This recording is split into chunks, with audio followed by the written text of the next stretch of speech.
प्रीति और आर्यन की arrange marriage love story. प्रीति और आर्यन दोनों ही अनजान थे। उनकी शादी दोनों के परिवार वालों ने मिलकर पक्की की थी। दोनों ही मिडिल क्लास परिवार से थे। अभी अरेंज मैरिज है तो देखने दिखाने का प्रोसेस तो हो गई। 15 अक्टूबर की ये बात है। आर्यन अपने मम्मी पापा के साथ प्रीति को देखने आए थे। प्रीति काफ़ी सुंदर थी। आर्यन को वो पहली नज़र में ही बहुत पसंद आई।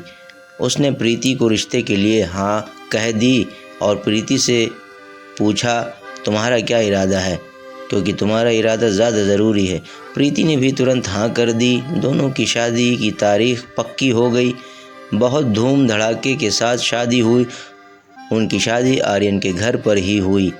शादी की सारी विधि ख़त्म हुई। बाद में दोनों अपने रूम में फ़्रेश होकर अपने कपड़े बदल कर आते हैं। आर्यन धीरे से प्रीति को आवाज़ देते हुए बोलता है, आज से हमारी ज़िंदगी की नई शुरुआत है। ऐसे बोलकर प्रीति को गले लगाने की कोशिश करता है, पर प्रीति उस पर चिल्लाती है और बोलती है, तुम मुझे ज़रा भी पसंद नहीं हो और मैं तुमसे प्यार भी नहीं करती, इसलिए मेरी तरफ से तो तुम कोई भी उम्मीद मत करना। आर्यन उसकी बात सुनकर हैरान हो गया, पर हिम्मत करके उसने प्रीति से पूछा, प्रीति अगर ऐसा ही था तो तुमने मुझसे शादी क्यों करी? मैंने तुम्हारे साथ कोई ज़बरदस्ती नहीं की थी। मैंने तुमसे पूछा भी था, फिर तभी क्यों नहीं मना किया मुझे? इस बात पर प्रीति बोली, मुझसे कुछ मत पूछो, 2-3 महीने एडजस्ट करो, उसके बाद हम डिवोर्स लेकर अलग हो जाएंगे। ये सुनकर आर्यन को धक्का लगा। उसने प्रीति को समझाने की बहुत कोशिश करी, पर उसने आर्यन की कोई बात नहीं सुनी और वो अपनी बात पर डटी रही। आर्यन उसे बोला, ठीक है, तुम्हें यही ठीक लगता है तो यही करेंगे, पर मेरी एक बात मानोगी क्या? प्रीति बोलती है, क्या? आर्यन, एक छोटी सी मदद करोगी? जब तक मम्मी पापा यहीं हैं तब तक तुम यहीं पर रहोगी। एक बार वो गांव चले गए तो फिर सब तुम्हारे मुताबिक होगा। इस बात पर वो तैयार हो गई और दोनों सो गए। हर रोज़ का दिखावा उनका चालू था। मम्मी पापा के सामने पति पत्नी की तरह रहना उनको समझ में नहीं आए, इसलिए उनके सामने नाटक करना। ऐसे करते करते दिन ख़त्म होने लगे। दोनों ही नौकरी करते थे। फिर रोज़ के टाइम टेबल के अनुसार अपना अपना काम ख़त्म करके काम पर जाना। आर्यन रोज़ प्रीति से प्यार से बोलने का प्रयास करता था, पर प्रीति आर्यन को अनदेखा करती थी, क्योंकि प्रीति की एक ही इच्छा थी कि उसको जल्दी शादी नहीं करनी थी। घर के लोग का दिल उसे नहीं दुखाना था, इसलिए वो शादी करने के लिए तैयार हुई। पर शादी करने के बाद भी वो अकेले रहने का विचार करती थी, क्योंकि उसे खुद की लाइफ किसी के साथ शेयर नहीं करनी थी।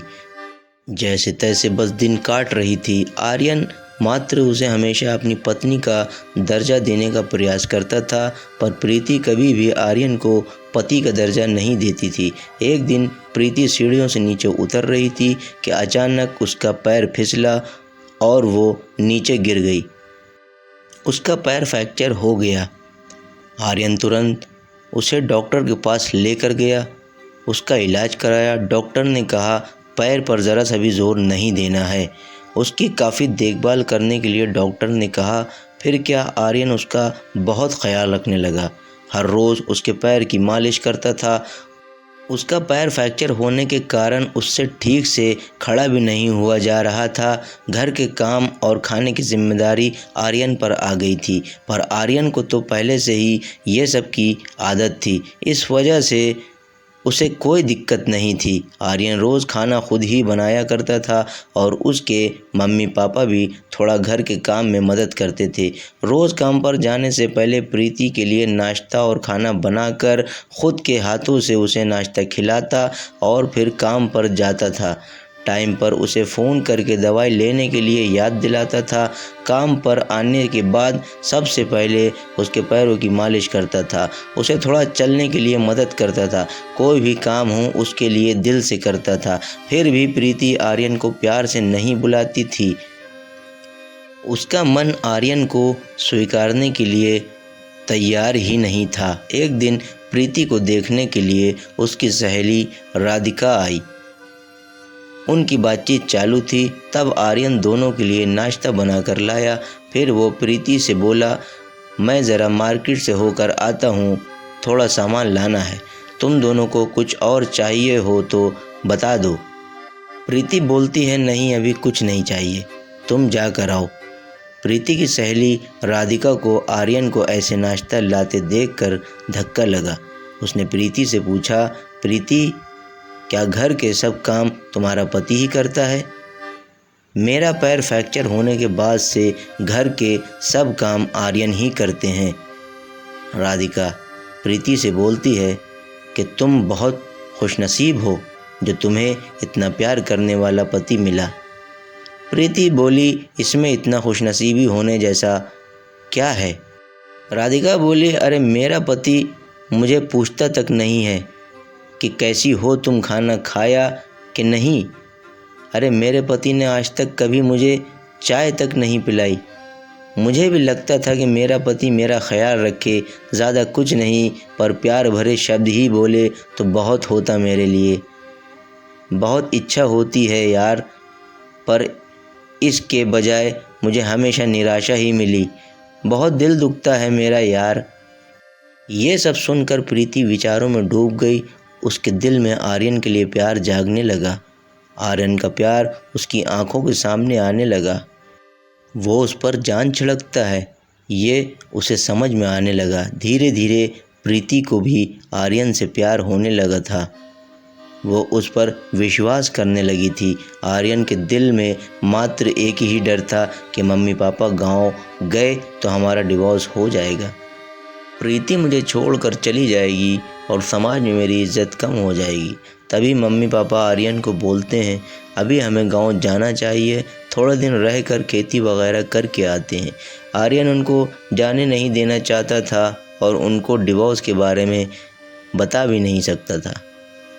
आर्यन सोच रहा होता है, ऐसे सोचते सोचते ही सो जाता है। सुबह उठता है तो देखता है कि प्रीति बहुत जल्दी में थी। वो जॉब पर जाने के लिए निकलती है और जाते जाते प्रीति बोली, आर्यन टिफ़िन बना कर रखा है, लेकर जाना। कपड़ों को इस्त्री करके रख दिया है और नाश्ता भी करके जाना। और हाँ, आज घर पर जल्दी आना। ये बोलकर प्रीति निकल गई।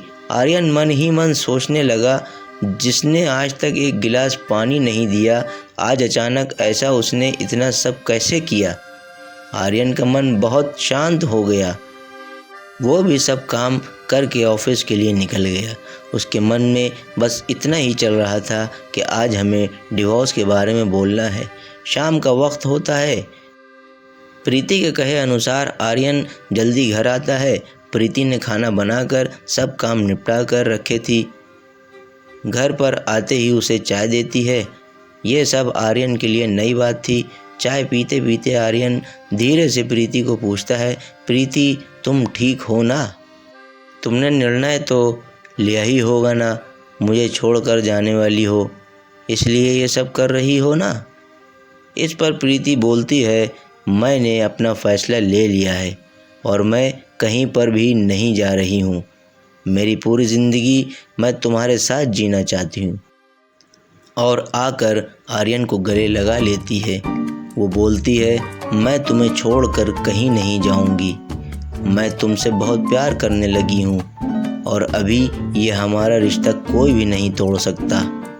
ज़िंदगी में बहुत बड़ी भूल हो गई होती मुझसे अगर मैं तुम्हें खो देती। अरेंज मैरिज करके भी तुम्हारे जैसा इतना प्यार करने वाला पति मुझे मिला, यही मेरी खुशनसीबी है।